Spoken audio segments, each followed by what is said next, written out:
నమ్మకం నువ్వే జగన్ నిన్నే జగన్ నిన్నే జగన్ మేం నమ్ముతాం నిన్నే జగన్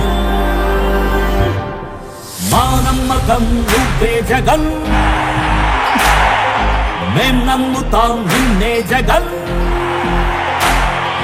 మా నమ్మకం నువ్వే జగన్ మేం నమ్ముతాం నిన్నే జగన్ నువ్వే జగన్ నువ్వే జగన్ మా నమ్మకం నువ్వే జగన్ నిన్నే జగన్ నిన్నే జగన్ మేం నమ్ముతాం నిన్నే జగన్ నిన్నే జగన్ నిన్నే జగన్ మేం నమ్ముతాం నిన్నే జగన్ నిన్నే జగన్ నిన్నే జగన్ మేం నమ్ముతాం నిన్నే జగన్ ఏ నాటికి నమ్మాటికి నమ్ముకుంది నిన్నొకడిని మాత్రమే చుక్కలు ఎన్ని ఉన్నా మా సూర్యునివి నువ్వే దిక్కులు ఎన్ని ఉన్నా మా దిక్కున నిలబడి తలబడి కలబడి నిలిచిన నేతవు భ్రాతవు దూతవు సావి నువ్వు మా నమ్మకం నువ్వే జగన్ మేం నమ్ముతాం నిన్నే జగన్ మా నమ్మకం నువ్వే జగన్ మేం నమ్ముతాం నిన్నే జగన్ నువ్వే జగన్ నువ్వే జగన్ మా నమ్మకం నువ్వే జగన్ నిన్నే జగన్ నిన్నే జగన్ మేం నమ్ముతాం నిన్నే జగన్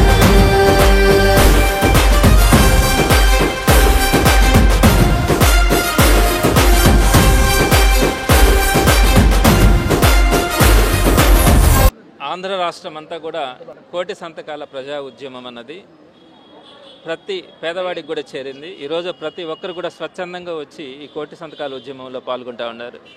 ఆంధ్ర రాష్ట్రంలో నెల్లూరు నగర నియోజకవర్గం నుంచి పార్టీ కార్యక్రమం ప్రతిదీ కూడా సక్సెస్ఫుల్గా కంప్లీట్ అవుతూ ఉందంటే నెల్లూరు నగర నియోజకవర్గంలో వైఎస్ఆర్సీపీ పార్టీ కార్యకర్తలు కానీ నాయకులు కానీ చాలా ఉత్సాహంగా పనిచేస్తూ ఉన్నారని ఈరోజు ఆంధ్ర రాష్ట్రంలో ప్రతి ఒక్కరు కూడా చెప్తున్నటువంటి మాట.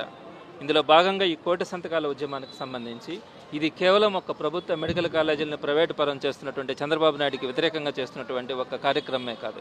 చంద్రబాబు నాయుడు గారి అహంకారం, చంద్రబాబు నాయుడు గారు తీసుకుంటున్నటువంటి ప్రతి నిర్ణయం కూడా పేదవాడికి వ్యతిరేకంగా తీసుకుంటా ఉన్నాడు. వీటన్నింటినీ కూడా ఆయన ఆకాశం నుంచి నేల మీదకి దించాలన్న ఆలోచనతో ఈ కోటి సంతకాల ఉద్యమాన్ని మనం ప్రజల ముందుకు తీసుకురావడం కూడా జరిగింది. ఇందులో భాగంగా నెల్లూరు నియోజకవర్గంలో అద్భుతంగా ఈ కోటి సంతకాల సేకరణ జరుగుతూ ఉంది. 60,000 టార్గెట్ని నియోజకవర్గంలో పెట్టుకుంటే ఇప్పటికే 1,00,000 సంతకాల వరకు కూడా మనం పూర్తి చేసే కార్యక్రమం జరుగుతూ ఉంది. ఇందులో భాగంగా ఈరోజు 53వ డివిజన్ అంటే ఈ వెంకటేశ్వరపురం ఈ ప్రాంతంలో కూడా ఈరోజు మనం ఈ సంతకాల సేకరణ రావడం కూడా జరిగింది. ఇప్పటికే వాళ్ళు ఆల్మోస్ట్ కంప్లీట్ చేయడం కూడా జరిగింది. ఈ రోజుతో వాళ్ళకి ఇచ్చినటువంటి లక్ష్యాన్ని కూడా వాళ్ళు పూర్తి చేస్తూ ఉన్నారు. ఇక్కడ అధ్యక్షుడిగా ఉన్నటువంటి వెంగళరెడ్డి గారు కానీ, అలానే పరందామయ్య గారు కానీ, విజయ్ కానీ, వీళ్ళందరూ చాలామంది ఇక్కడ పార్టీ కార్యకర్తల నాయకులు, మహిళలు కూడా పెద్ద ఎత్తున ఇక్కడ ఉన్నటువంటి లీడర్స్ అందరూ కూడా చాలామంది ఉన్నారు. వారందరూ కూడా వ్యక్తిగతంగా తీసుకొని ప్రతి ఇంటికి కూడా వెళ్ళి ఈ కార్యక్రమాలన్నింటినీ కూడా వివరించి జగన్మోహన్ రెడ్డి గారు తీసుకున్నటువంటి పేదవాడికి వ్యతిరేకంగా జరుగుతున్నటువంటి ఈ చంద్రబాబు నాయుడు నిర్ణయాలకు వ్యతిరేకంగా ఈ కోటి సంతకాల సేకరణలో ప్రతి ఒక్కరూ పార్టిసిపేట్ చేయాలని చెప్పి వారందరూ కూడా కోరడం, అందులో భాగంగా ప్రతి ఇంట్లో నుంచి కూడా వ్యక్తిగతమైనటువంటి స్వచ్ఛందంగా ఈ స్పందన రావడం కూడా జరిగింది. ఈ కార్యక్రమంలో పాల్గొంటున్నటువంటి ప్రతి ఒక్కరికి కూడా పేరు పేరున నేను ధన్యవాదాలు తెలియజేస్తా ఉన్నాను. ఇదే ఉత్సాహంతో రాబోయే 3 సంవత్సరాల పాటు కూడా నియోజకవర్గంలో ఉండే ప్రతి డివిజన్లో కూడా ఇదే విధంగా ఈ కార్యక్రమాలు నిర్వహిస్తూ మరొక్కసారి జగన్మోహన్ రెడ్డి గారిని మనం ముఖ్యమంత్రిగా చేసుకొని ప్రతి పేదవాడికి కానీ ప్రతి సామాన్యుడికి కానీ ప్రభుత్వం అండగా ఉండాలి అన్న ఆలోచనతో ఉన్నటువంటి జగన్మోహన్ రెడ్డి గారిని మనం ముఖ్యమంత్రి చేసుకుంటేనే ప్రతి ఒక్కరికి కూడా న్యాయం జరుగుతుంది. ఈ లక్ష్యంతోనే మనం ముందుకెళ్ళడం కూడా జరుగుతుంది.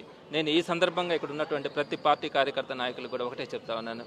ఈరోజు ప్రతిపక్షంలో ఉన్నప్పటికీ కూడా మీరందరూ కూడా జగన్మోహన్ రెడ్డి గారు వెంట నడవడం కానీ పార్టీ కార్యక్రమాన్ని ప్రజల దగ్గరికి తీసుకెళ్లడం కానీ చాలా ఉత్సాహంగా చాలా గర్వంగా కూడా ఉంటుంది. వీళ్ళందరినీ చూస్తే కూడా తప్పకుండా మీ అందరికీ కూడా మంచి రోజులు, ప్రజలతో పాటు మీ అందరికీ కూడా కష్టపడుతున్నటువంటి ప్రతి ఒక్కరిని కూడా గుర్తించుకోవడం కానీ మీకు గౌరవం కల్పించడంలో నేను తప్పకుండా మీతో పాటు ఉంటానని తెలియజేస్తూ ఈ కార్యక్రమంలో పాల్గొన్న ప్రతి ఒక్కరికి కూడా ధన్యవాదాలు తెలియజేస్తూ సెలవు తీసుకుంటున్నాను.